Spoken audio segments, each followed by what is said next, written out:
الرحیم۔ معزز ناظرین کرام، نماز اشراق اور چاش کی بہت زیادہ فضیلت ہے۔ حضرت سیدنا انس رضی اللہ تعالیٰ عنہ فرماتے ہیں، حضور نبی کریم صلی اللہ تعالیٰ علیہ وآلہ وسلم نے ارشاد فرمایا، جو فجر کی نماز جماعت سے پڑھ کر ذکر خدا کرتا رہا یہاں تک کہ سورج بلند ہو گیا، پھر 2 رکعتیں پڑھی تو اسے پورے حج اور عمرے کا ثواب ملے گا۔ یعنی نماز فجر جماعت سے ادا کی اور جماعت سے ادا کرنے کے بعد بیٹھ کر ذکر خدا کرتا رہا، یعنی تسبیح ہاتھ پڑھتا رہا یا قرآن پاک پڑھتا رہا یا درود پاک پڑھتا رہا، کوئی بھی جو ذکر ہے یا قرآن پاک کی تلاوت کی، کوئی بھی ذکر و اذکار میں مشغول رہا، حتیٰ کہ جب سورج نکلا تو سورج بلند ہونے پر 2 رکعتیں اشراق کی ادا کی تو نماز اشراق کا ثواب یہ حضور نے فرمایا کہ اسے پورے حج اور عمرے کا ثواب ملے گا۔ سبحان اللہ، جو تو حج کی سعادت حاصل نہیں کر سکتے یا عمرے پہ نہیں جا سکتے تو ان کے لیے تو صرف ایک پورے سال میں ایک دن کا عمرہ نہیں بلکہ وہ تو روزانہ ہی عمرے کا ثواب کما سکتے ہیں کہ نماز جو اشراق کی ادائیگی کریں، نماز فجر ادا کریں جماعت سے جو مرد حضرات ہیں، اور اس کے بعد پھر اپنی جگہ پہ بیٹھ کر ذکر میں مشغول ہیں، چاہے تلاوت کرتے رہیں یا درود پاک پڑھتے رہیں یا تسبیحات پڑھتے رہیں، کلمہ طیبہ یا استغفر اللہ یا سبحان اللہ یا کوئی بھی مثلا ذکر ہے وہ کرتے رہیں۔ اور اس کے بعد جب نماز فجر کا ٹائم ختم ہوتا ہے اس کے بعد 20 منٹ وقت مکروہ ہیں، اور 20 منٹ جب وہ گزر جاتے ہیں وقت مکروہ کے، اس کے بعد جب سورج بلند ہوتا تو وہ نماز اشراق کا ٹائم شروع ہو جاتا ہے۔ تو اس میں 2 رکعتیں اگر اس نماز اشراق کی ادا کرنی تو انشاءاللہ تعالی اس کی برکت سے ایک حج اور ایک عمرے کا ثواب، اگر آپ روزانہ ہی ادا کریں تو روزانہ ہی ایک حج اور ایک عمرے کا ثواب یعنی اس کے حقدار ہو جائیں گے۔ اسی طرح نماز چاش کی بہت زیادہ فضیلت ہے۔ آگے ماہ رمضان المبارک آمد ہے تو رمضان میں تو فرضوں کا ثواب 70 گنا بڑھا دیا جاتا ہے، اور جو نفل ہیں نفلوں کا ثواب بھی فرضوں کے برابر، جو عام دنوں میں فرضوں کا ثواب ملتا ہے رمضان میں اتنا ثواب نفلوں کا ملتا ہے۔ تو کوشش فرمائیں یہ تو رمضان کے علاوہ بھی اپنی زندگی کے روٹین بنائیں کہ نماز اشراق اور چاش ادا کرنے کی، ورنہ ماہ رمضان مبارک میں تو اس میں یعنی غفلت نہیں ہونی چاہیے۔ تو نماز اشراق جو ہے اس کی آپ نے فضیلت سماعت فرمائی کہ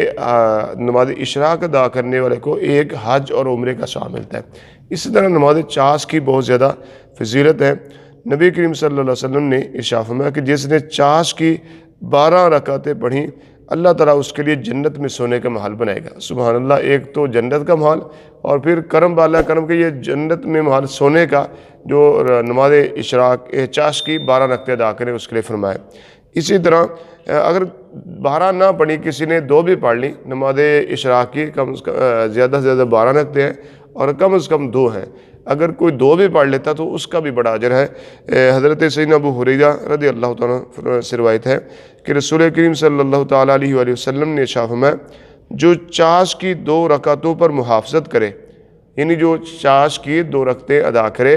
تو حضور نے فرمایا کہ اس کے گناہ بخش دیے جائیں گے اگرچہ سمندر کی جاگ کے برابر ہو۔ یعنی سمندر کی جاگ کے برابر بھی اتنے گناہ ہیں جتنی سمندر کی جاگ ہے۔ جو نماز چاش کو حضور نے فرمایا کہ اس کی محافظت کرے، اس کو روٹین سے پڑھے، مسلسل پابندی سے پڑھے تو اس کے گناہوں کی بخشش کر دی جائے گی۔ اسی طرح حضرت سیدنا ابو ذر رضی اللہ تعالیٰ سے مروی ہے، رسول اللہ صلی اللہ تعالیٰ علیہ وسلم نے فرمایا کہ آدمی کے ہر جوڑ کے بدلے میں صدقہ ہے، یعنی انسان کے اور جو انسان کے جو جسم کے جوڑ ہیں 360 ہیں، تو ہمیں کہ ہر جوڑ پر ان کو صدقہ دینا چاہیے، صدقہ کرنا چاہیے۔ تو ہمیں کہ ہر تسبیح صدقہ ہے اور ہر حمد صدقہ ہے۔ کوئی بھی تسبیح ہے یہ پڑھتے ہیں یہ بھی ایک قسم کا صدقہ ہے، کوئی بھی حمد اللہ تعالیٰ کی ہے، الحمدللہ رب العالمین پڑھتے ہیں تو کوئی بھی حمد کی صورت ہے وہ حمد کرنا بھی صدقہ ہے۔ اور فرمایا کہ لا الہ الا اللہ یہ بھی صدقہ ہے، اللہ اکبر کہنا بھی صدقہ ہے۔ دیکھیں یہ سبحان اللہ یہ جو ہے تسبیحات ہیں، چاہے لا الہ الا اللہ پڑھ رہے ہیں یا اللہ اکبر پڑھ رہے ہیں، تو یہ سب یہ فرمایا کہ یہ صدقہ ہے۔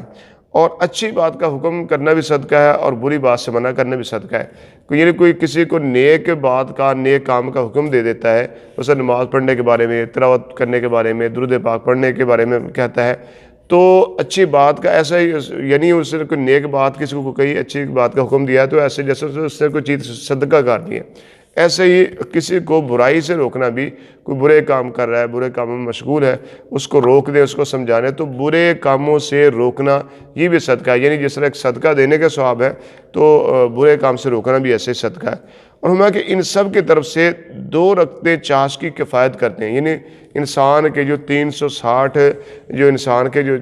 جوڑ ہیں، اور ان کا اگر چاہے کوئی صدقہ کرے، ہر جوڑ کے بدلے میں صدقہ ہے، تو کیا ہے اس کا حضور نے آسان سا حل ارشاد فرمایا کہ چاشت کی 2 رکعتیں ادا کر لے تو انسان کے جسم کے ہر جوڑ کا جو صدقہ ہے وہ ادا ہو جائے گا۔ یہ نہیں سمجھے کہ اس نے ہر جوڑ کا صدقہ ادا کر دیا، اگر صرف وہ چاشت کی 2 رکعتیں بھی پڑھ لے تو اس لیے یہ بہت زیادہ اس کی اپنے برکات اور فضیلت اس کے سبات فرمائی کہ اشراق کی نماز پڑھنے سے پورے حج اور عمرے کا ثواب ملتا ہے، اور چاشت کی اگر 2 رکعتیں پڑھ لیں اور اس کے ہے کہ اس کی فضیلت ہے کہ گناہوں کو بخش دیا جائے گا، اگر کہ سمندر کی جا کے برابر بھی ہو۔ ایک تو گناہ معاف ہوں گے، اور دوسرا یہ کہ اس کے جسم کے ہر جوڑ کا جو صدقہ وہ ادا ہو جائے گا۔ یعنی روزانہ جو صرف چاشت کی 2 رکعتیں بھی پڑھ لے تو ایسے جیسے اس نے جسم کے ہر جوڑ کا صدقہ دے دیا، یعنی جیسے مال خرچ کر کے صدقہ دیا جاتا ہے، تو ایسے ہی چاشت کی 2 رکعتیں پڑھنے کا بھی ثواب اس قدر ہے کہ 360 جوڑوں کا صدقہ صرف 2 رکعتیں پڑھنے سے ادا ہو جائے گا۔ اور دیکھیں اس کی بہت زیادہ فضیلت ہے، تو اپنی زندگی کے قیمتی لمحات کی قدر کرتے ہوئے کوشش فرمائیں کہ نماز فجر کو اس کے ٹائم میں ادا کریں۔ جو مرد حضرات ہیں وہ نماز فجر کو باجماعت ادا کریں، جو خواتین ہیں وہ اپنے گھروں میں ہی نماز فجر ادا کریں، اس کے بعد قرآن پاک کے پڑھنے کا تلاوت کا معمول بنائیں، چاہے آپ قرآن پاک کو پڑھیں یا اس کا ترجمہ پڑھیں یا اس کی تفسیر پڑھیں یا درود پاک پڑھتے رہیں۔ تو جب نماز فجر کا ٹائم 20 منٹ جو وقت مکروہ ہیں وہ نکل جائے تو اس کے بعد نماز اشراق 2 رکعت ادا کر لیں، یا اگر چاشت کے 12 رکعتیں پڑھنا چاہے تو 12 پڑھ لیں، ورنہ 2 رکعتیں نماز اشراق کی، 2 چاشت کی اور 2 رکعتیں اشراق اور 2 چاشت کی پڑھیں، تو یہ 4 رکعتیں آپ پڑھ لیں تو انشاءاللہ تعالیٰ اتنی زیادہ فضیلت اور اتنی زیادہ ثواب سے بہرہ ور ہوں گے۔ اللہ کریم کی بارگاہ میں دعا، اللہ تعالیٰ ہم سب کو علم و فہم کی توفیق عطا فرمائے۔